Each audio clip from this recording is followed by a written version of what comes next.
श्री शिवाय नमस्तुभ्यम। हर हर महादेव। प्रिय भक्तजनों, आप सभी को नाग पंचमी की ढेर सारी शुभकामनाएं। आज आप सभी भक्तजन रसपान करेंगे नाग पंचमी के शुभ अवसर पर नाग पंचमी की बड़ी ही दुर्लभ कथा। प्राचीन काल में एक सेठ जी थे जिनके 7 पुत्र थे। सातों पुत्र का विवाह हो चुका था। उन्हीं सातों में से सबसे छोटे पुत्र की पत्नी काफी चरित्रवान और श्रेष्ठ थी, लेकिन उसका कोई भाई नहीं था। एक दिन सेठ जी की सबसे बड़ी बहू ने घर लीपने के लिए पीली मिट्टी लाने को सभी बहुओं को साथ चलने के लिए कहा, तो सभी बहुएं डलिया और खुरपी लेकर मिट्टी खोदने के लिए चली गईं और वहां पहुंचकर मिट्टी खोदने लगी।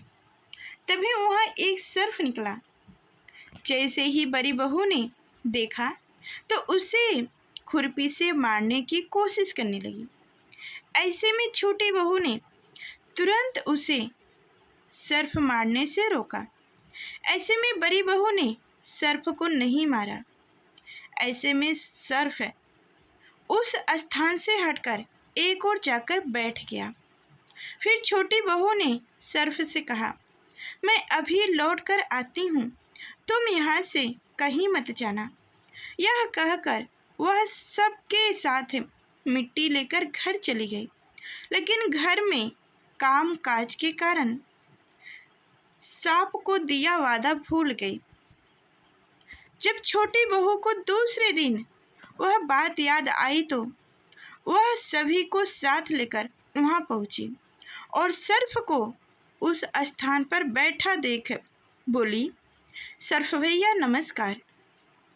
सांप ने कहा, तू भैया कह चुकी है, इसलिए तुझे माफ कर देता हूँ, नहीं तो झूठी बात कहने के कारण तुझे डस लेता।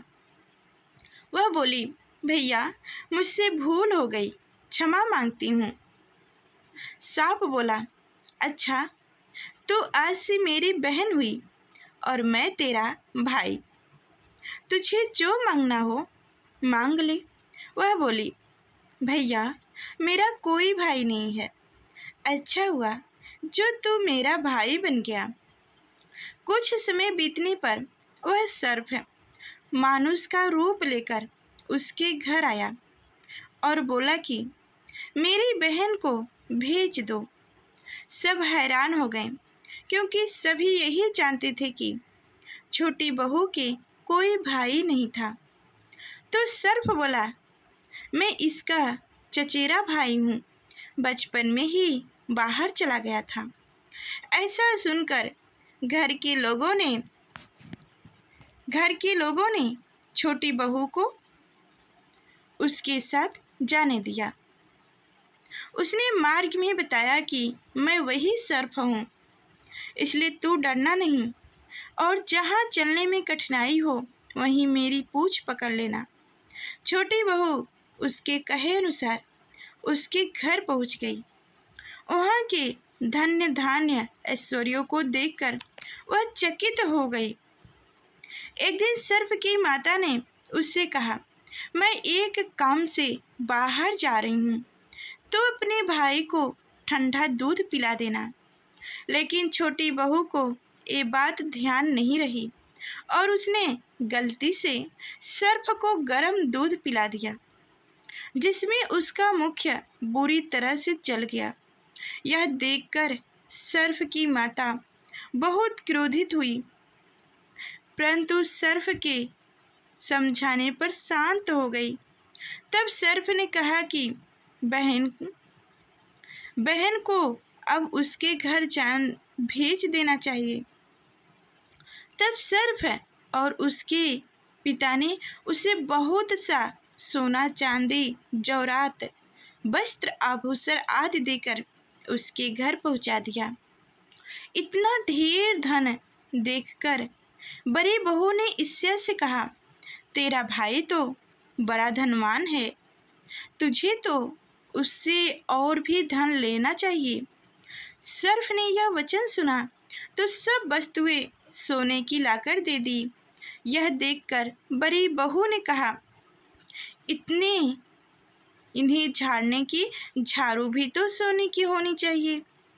तब सर्प ने झाड़ू भी सोने की लेकर दे दी। सर्प ने छोटी बहू को हीरा मरी का एक अद्भुत हार दिया।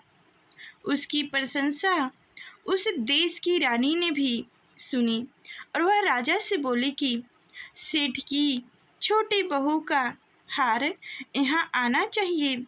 राजा ने मंत्री को हुक्म दिया कि उससे वह हार लेकर शीघ्र उपस्थित हो। मंत्री ने सेठ जी से कहा कि महाराज जी ने छोटी बहू का हार पहनने के लिए महारानी के पहनने के लिए मांगा है, वह उससे लेकर मुझे दे दो।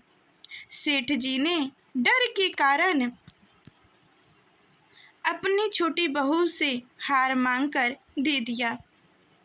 छोटी बहू को यह बात बहुत बुरी लगी। उसने अपने सर्प भाई को याद किया और आने पर प्रार्थना की, भैया, रानी ने हार छीन लिया है।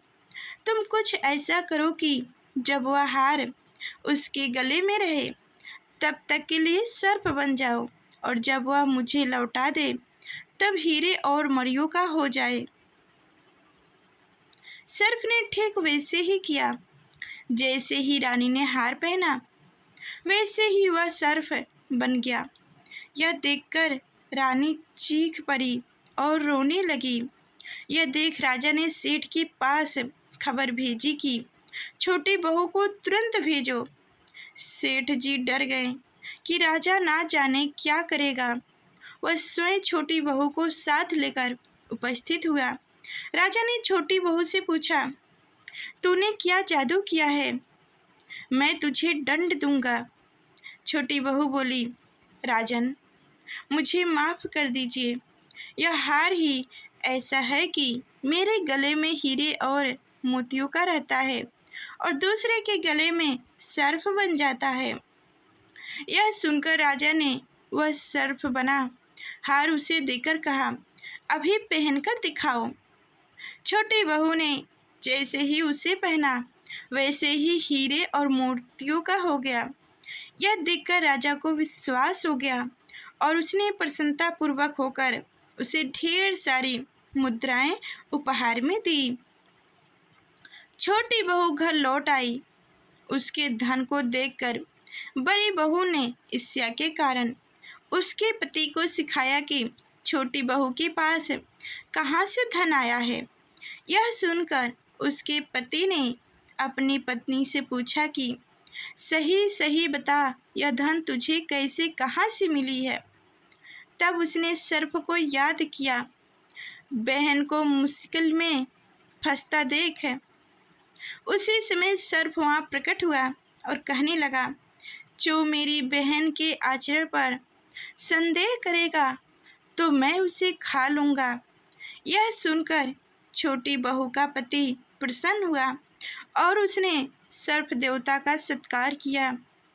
ऐसी मान्यता है कि उसी दिन से नाग पंचमी का त्योहार मनाया जाने लगा और स्त्रियां सर्प को अपने भाई के रूप में उनकी पूजा करने लगी। और यह दिन उस दिन है जो सावन माह के शुक्ल पक्ष की पंचमी जब आती है, उसी दिन नाग पंचमी का त्योहार मनाया जाता है। जय हो नागदेव। तो उम्मीद करती हूँ कि यह आज की हमारी कथाएं आप सभी को अच्छी लगी होगी। तो लाइक कर चैनल को सब्सक्राइब करें और ज़्यादा से ज़्यादा इस कथा को शेयर भी करें, क्योंकि नाग पंचमी के दिन हर किसी को यह कथा सुननी चाहिए। तो उम्मीद करती हूँ कि आज की हमारी कथाएं आप सभी को अच्छी लगी होगी। तो लाइक कर चैनल को सब्सक्राइब करें ऐसे ही और कथा सुनने के लिए। और प्रिय भक्तगणों, हम उम्मीद करते हैं कि इस कथा को आप सभी भक्तगण बहुत ज़्यादा से ज़्यादा शेयर करेंगे। तो आपकी एक लाइक कमेंट हमें बहुत खुशी देती है, तो इसलिए लाइक कर चैनल को सब्सक्राइब कीजिएगा और कमेंट बॉक्स में जय हो नागदेव अवश्य लिखिएगा और इस कथा को शेयर भी कीजिएगा। आप सभी से मेरी रिक्वेस्ट है। जय हो नागदेव।